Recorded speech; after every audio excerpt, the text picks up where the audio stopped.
कुछ साल पहले शुरू हुआ नसीहा यूथ हेल्पलाइन हमारे मुआशरे के जवानों के लिए हिदायत और नसीहा का जरिया बन चुका है। चाहे कोई भी मसला हो, नसीहा के दरवाजे हमेशा खुले रहते हैं। ज़रूरत है तो सिर्फ फ़ोन उठाने की। आज हम बात कर रहे हैं नसीहा यूथ हेल्पलाइन की हिबा अहमद से।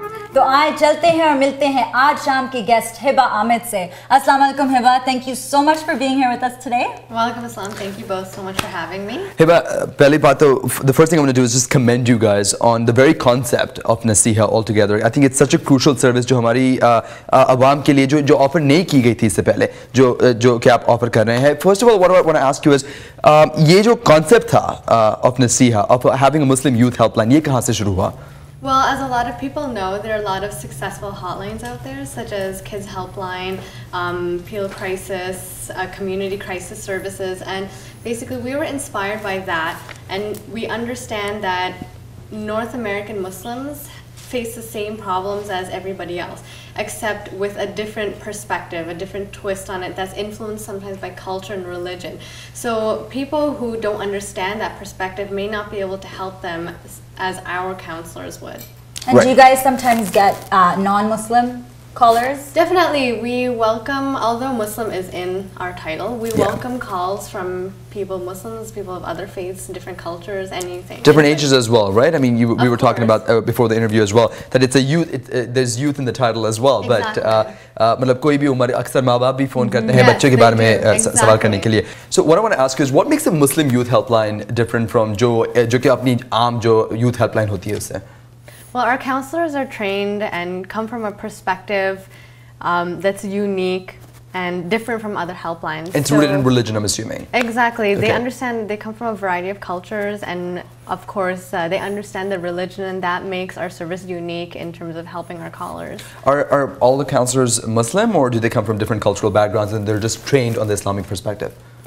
They are Muslim, okay. but they do come from different cultural backgrounds, so from different countries. So it could be South Asia, it could be Europe, Africa, North America. I want to ask a really tricky question, and I know that I'm like not letting you speak for a second. You ask. But this is often when it comes to offering Muslim services, it then goes into the nitty-gritty of like which Islamic perspective are you taking? Yeah, is it the Sunni version or the Shia version? Yeah. I'm assuming, considering you guys have a streamlined training system, which perspective do you guys favor, or do you guys just leave it open?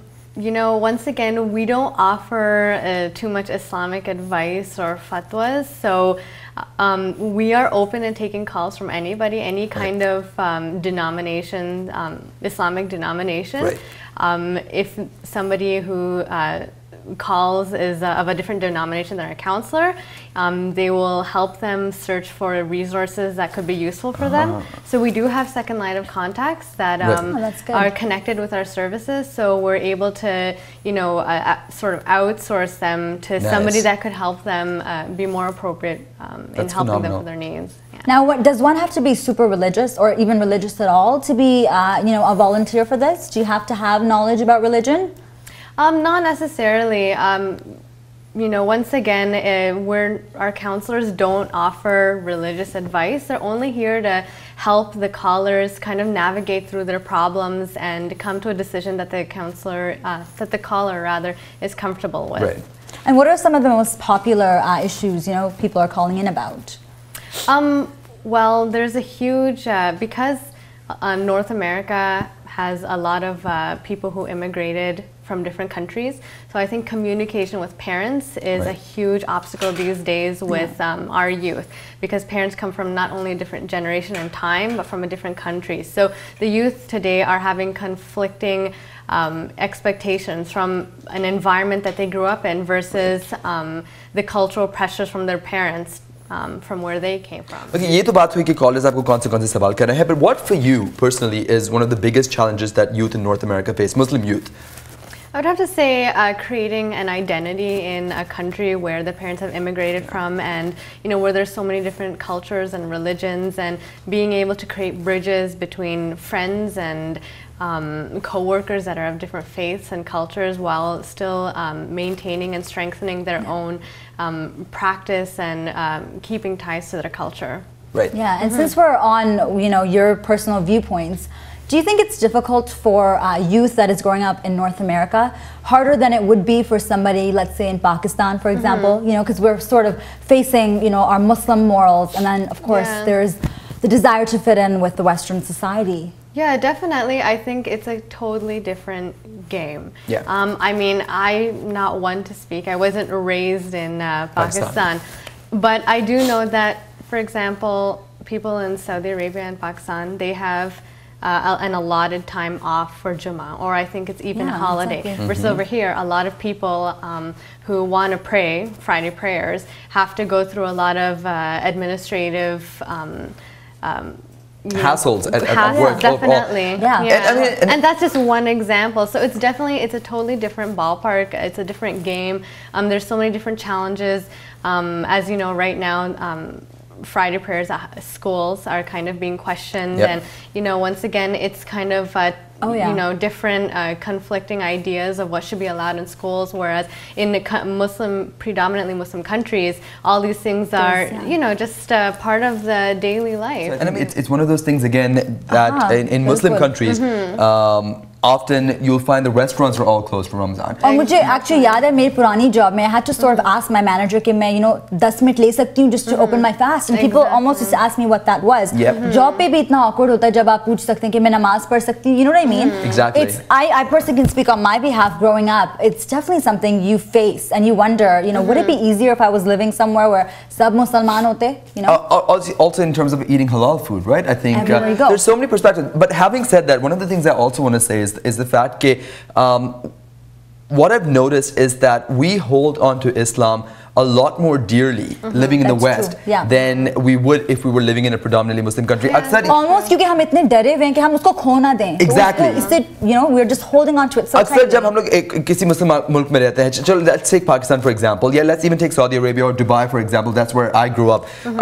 ये एक complacency होती है अवाम में कि you know what, मुसलमान country है, so it's everything's चलेगा, you know.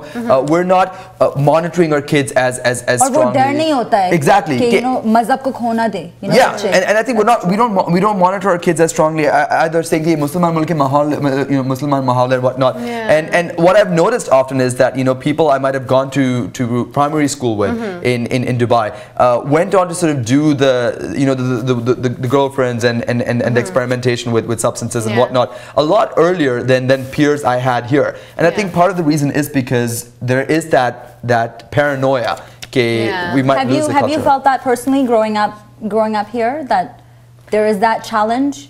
Well, definitely.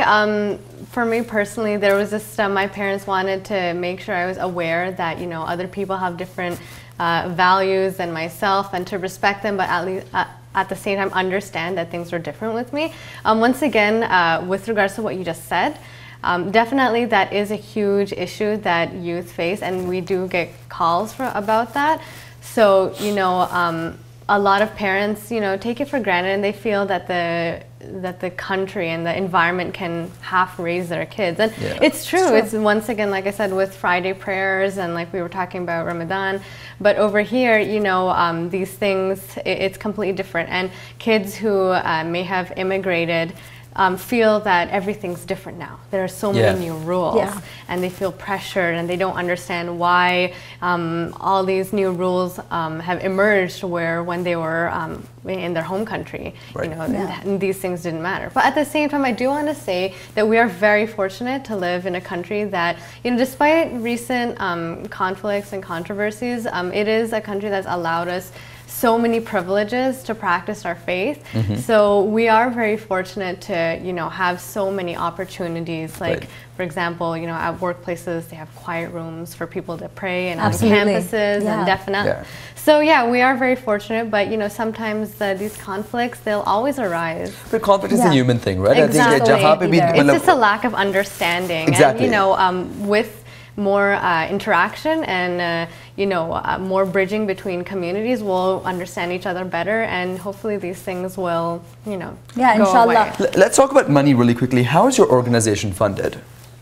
We're mostly funded by donors, so independent private donors. Or corporate? Private. Mostly private. Mostly private. So to be honest, a lot of our funding comes from people who have faith, who see promise in our organization and have faith and are generous enough to, you know, take some money out of their pocket and give to us on a monthly basis and pledge to us. So once again, like, our service is, of course, we wouldn't be running without our generous donors. Right. But at the same time, in order to keep us running in the future, we do need people to pledge to us. And, yes. So people to remember us. So, you know, once again, our goals are always to spread awareness and hopefully, you know, get people interested and involved in our organization. And if they're interested to donate, then that we would be, you know, that would help us all the more. तो अगर हमारे जो घर बैठे नाज़रीन ये मतलब interview देखिए अगर ये सोच रहे हैं कि this is a great service, our youth needs it and they want to donate, कहाँ जा सकते हैं donate करने के लिए? Well, we have our website. It's www.naseeha.net, and on our website there's a PayPal link where you can give any kind of donation that you feel comfortable with. Very nice. Now, very quickly before we go on break, I feel we haven't sort of touched on who should be calling in. किसको phone उठाकर, you know, आपसे बात करनी चाहिए, आपसे क्या, you know, पूरे line से. So who really, you know, should, maybe someone's at home घर पे सोच रहे हैं, you know, scratching their head thinking, am I legible? Yeah. So what kind of person should be calling in? To be honest, there's no issue that is too trivial to talk about. Right. Anybody who feels like they want to talk to somebody about something, that they're not really comfortable talking with people that they know for whatever reasons, that doesn't mean that the people that they know are bad. Right. But sometimes there are issues and you're afraid of how people might react to it, or you don't know how to approach a situation, and you just want some kind of third-party outlet who doesn't know anything about you, who can just look at your situation and help you navigate through it. And you know, we've had serious issues like suicide calls, and we've had not so serious issues like, you know, I'm feeling down, you know, something happened today and somebody said this to me and you know, it kind of made me feel down, and what should I do? And you know, so there's no issue that's too trivial to talk about with somebody. So anybody from, to be honest, any age range, you know, from youth, children, youth to adults, parents, about any issue should, you know, call us from Monday to Friday, 6 to 9. You want to share the number really quickly before we go on break? Yeah, sure. So it's 1-866-Naseeha. So 1-866-627-3342. Perfect. I think, again, I just want to commend you just for the service itself. When I read about the concept, I thought it was just, it's such an important service, and it's so shocking to think that until now, you know, us being such a big part of the North American diaspora, no one had thought of actually providing and this often service. Something that's overlooked, right? Not really given value to. We need something to address our Muslim youth. Yep. Or tomorrow's future, right? As cliche as that might sound. Exactly. It's so true. So definitely. So that's you know, it is like the first Muslim-oriented helpline in North America. So we are very fortunate in being able to bring this service for the first time.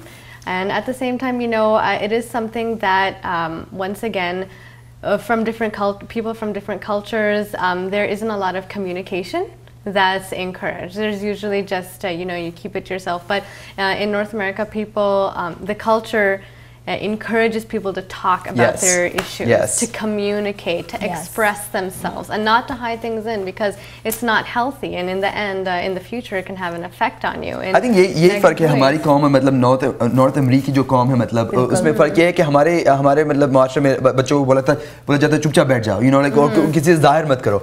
जबकि in this country or in North America as a region altogether, we're told कि बोलो क्या तुम्हारे दिल में क्या है, because तुम as an individual तुम भी कुछ हो. I think. And I think that's the difference between being an individualistic culture and a communal culture. Is that हमारे माशरे में the community outweighs the individual. कि लोग क्या कहेंगे, community की क्या image hogi, whereas you know, over here the individual is valued enough. But I think even if you look at it on a smaller scale, you know, जो बंदा, you know, बचपन में doesn't know how to communicate, या अपने feelings express कर पाए, तो बड़े होके, you know, क्या बनेगा? It really affects. It's very traumatic, and it can affect you in your later years. That's That's what I've always noticed. So it makes a huge deal. बात कर रहे हैं So we're हम just yapping.